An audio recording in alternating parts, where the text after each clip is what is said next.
Hey everyone, how's your day treating you so far? Mine isn't bad because today I get to bring you what I love to do and wish I were able to do every weekend, featuring the hottest releases coming out for this week. We got a number of good ones today here, folks. Not a whole lot, 8 in total, but 8 really good ones nonetheless. Oh, hey, sorry, I forgot to mention, I'm Stubbs121, and it's a pleasure to bring these games to you. I love doing this stuff for you guys because it opens your eyes up to any new or exciting games that I think you guys should check out, or ones that have been hyped up for quite some time. Now that doesn't mean that these games I'm saying are the best. Hell, they could be really bad. Who knows? But they are games I think you should check out, per my taste.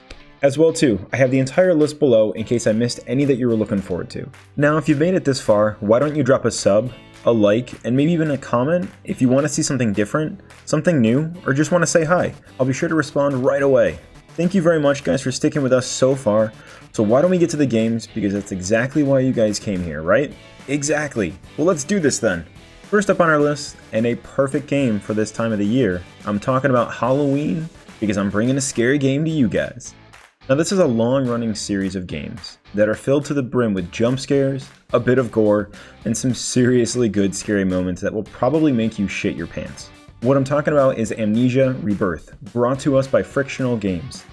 Now the first in this series was Amnesia: The Dark Descent, which grabbed hold of its audience and did not let go at all, until it got a really good scare out of all of us. The Dark Descent was released back in 2010 for Windows, Mac OS, and Linux systems, and brought to the console ports in 2016 and 2018 for PlayStation 4 and Xbox One respectively. I've watched so many gameplays of this game, and the players screaming or being terrified about how scary this game is, and Rebirth is no exception to this rule. You play as Tassi Turan, going through the desert of Algeria. Days have passed, months even, maybe even years? Who really knows? You just can't remember. Where have you been? What did you do? Why is there no one else around? All these questions, and yet you still have no answers. It's up to you though to retrace your journey, pull together fragments of your time and past, and hopefully survive the pitiless horror that threatens to devour you. Sadly though, time is against you, as it always has been. Guide Tazi through her personal terror and pain as you struggle to make your way through a desolate landscape, all your hopes and dreams, and even your fears and bitter regrets as well. With a first-person horror experience like no other, explore environments and uncover their histories, all while carefully managing your limited resources, both physical and mental of course. Will you survive, or will the terror eat you alive? Who knows, but you can pick up Amnesia Rebirth for PlayStation 4 and PC coming out October 20th. So in keeping with the Halloween theme here, my friends, let's talk about another game coming out on October 20th for the PC. Let's take a look at The Guise, brought to us by Razul Mono Games. You take the role of Ogden, an orphan whose curiosity, well, let's just say it got the better of him, and not for the good. Now this orphan, he didn't really listen to his headmistress of the orphanage, and snuck into a locked room that he was told never, ever to enter. That didn't stop our friend Ogden, now did it? While in this room, he locates a mask, and it's not just any mask. The temptation to try on this mask overcame him, and it transformed him into a gruesome monster. With this new body and these monstrous abilities, explore the world around, and hopefully not lose the last remnants of your humanity. Now what I love about this game is the visual art style. Kind of reminds me a bit of Hollow Knight, which is a fantastic game if you guys have not yet played it. The world of The Guise is filled with terrifying locations, including villages that are in disrepair and dying, forbidden forests, dungeons galore, and of course the deadly valleys filled to the brim with demons. Of course there's demons. Locate secrets, hidden passageways, and hidden rooms that will hopefully shed some light on our friend's new world. Unlock new abilities by defeating bosses and absorbing their skills. Every time you vanquish an enemy, you collect their eyeball, which can be traded in for upgrades to your abilities. Now this is one game I'm sure to pick up and play during my lunch break. I'm really looking forward to it, guys. Come pick up The Guise for PC come October 20th. For a while now, the 16-bit or 13-bit dungeon platformers have been all the rage. Games like Celeste, Hollow Knight, Ori and the Blind Forest. Granted, yes, they're not exactly 16-bit nor the 13-bit style, but you get my point. Let's talk about another one. Released back in 2020 to initial release, and now for Xbox One and Switch, enter the world of ScourgeBringer. How awesome does that name sound, people? Seriously, the name itself just makes me want to play it.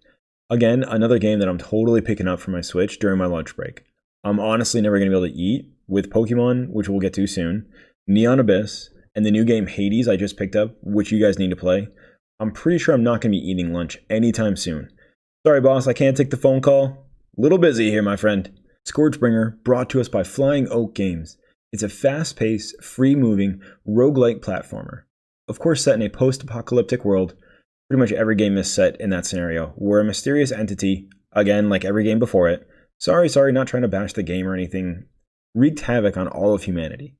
We are put in the shoes of Kyra, who was sent out to explore the unknown parts of what's left of the world, all while slashing her way through ancient enemies, guarding the steel to her past, and maybe the redemption humanity needs right now. Slash and shoot your way through multiple dungeons in the super fluid controls you know and love. Sharpen your skills with a frenetic combat system focused on attacks only. Explore the infinite depths of an ever-changing dungeon and hopefully discover those long-lost secrets. Come grab ScourgeBringer for Xbox One, Switch, and PC come October 21st. You know I am. Now, when I look at the games that are coming out each week, I look for games that are really good. Games that I think that you guys might really enjoy. Games that are long, games that are story-driven, games that are just a lot of fun to play with. And as I'm looking through the entire list this time, I come across this one. And I wasn't really sure what to expect. Now, it's not some serious story-driven game, nor is it an action-packed, filled to the brim, over-the-top, beat-them-up style game. Nope, it's a game that you try to dodge saws coming at you. Yeah, that's really it, folks. That's the entire game, and yet I want to play this game really badly. Disc Room, brought to us by Terry, Doze, Kitty, and JW. Now, I don't really know exactly who those people are, but the publisher you should know.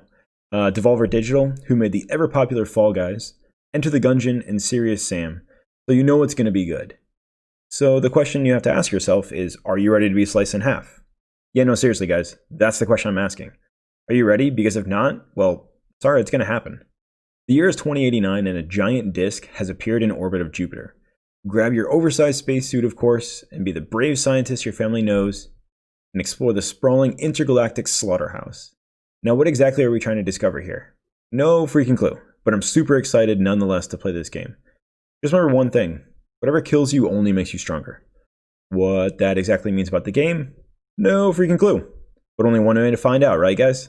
Exactly. Come pick up Disc Room for the Switch and PC October 22nd. Yep, picking this one up too here, guys. See you guys in the room. Alright, you Pokemon fans, like I said, we'll be talking about Pokemon here because the latest expansion for the series is about to release. Never thought I'd see the day that Pokemon gets a DLC, but here we are. As a big Pokemon fan, played every game since it came out so long ago. Damn, I'm old. I'll be sure to pick this one up as well so I can fill that Pokédex up to the brim. Now, I'm not exactly sure if we're getting all 893 Pokemon to capture as well, because they keep adding more and more, which is awesome. And with the new Galarian style Pokemon that are being released, there has to be close to, if not already, over 1,000 Pokemon released. I don't know how Game Freak is able to keep putting out so many new Pokemon, but they've done wonders. Sorta. Now, there are some Pokemon out there that are probably some of the dumbest designs I've ever seen, like Vanillite, Garbodor, and even Klefki, and designs that I freaking love, like Tyrantrum, Hitmonchan and Lee, and Blastoise. Pokemon has kind of done it all, and it seems they aren't done yet with the newest expansion, the Crown Tundra, set to release October 22nd. With this new expansion, we are of course introduced to a new Pokemon, Silerex, the psychic grass-type Pokemon, who is said to have ruled the Galar region in ancient times, and two new Regis as well. Boy, I'm going to butcher these names, guys, so I'm really sorry. Regigalecki and Regidrago. Didn't do too bad.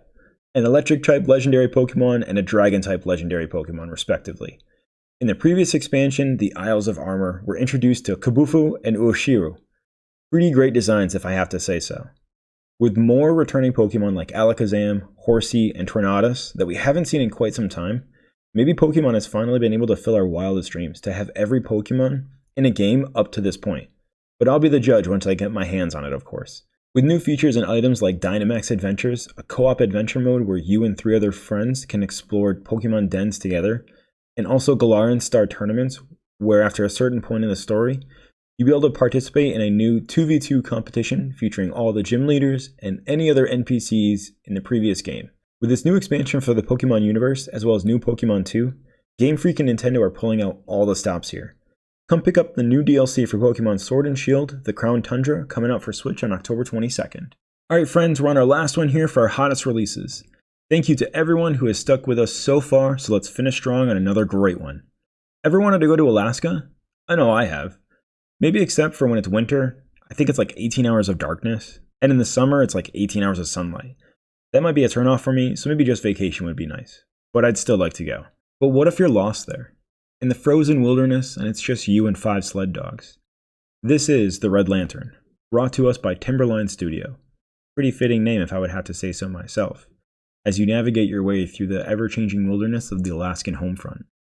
The biggest thing you need to do is just survive.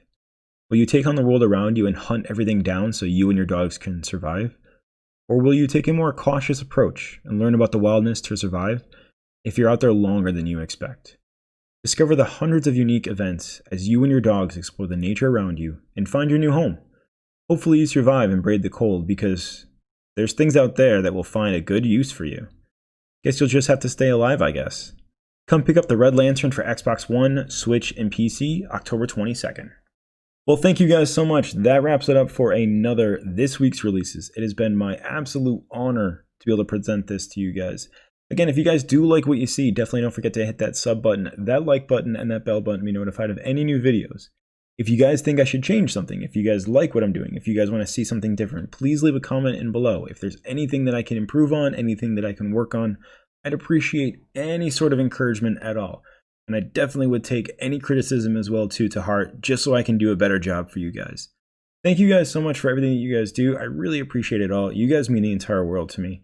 Like I always say, don't forget to be awesome and don't forget to love, guys, because hell, we could always use it. And I'll be sure to catch you guys in the next video. Bye guys, have a great day.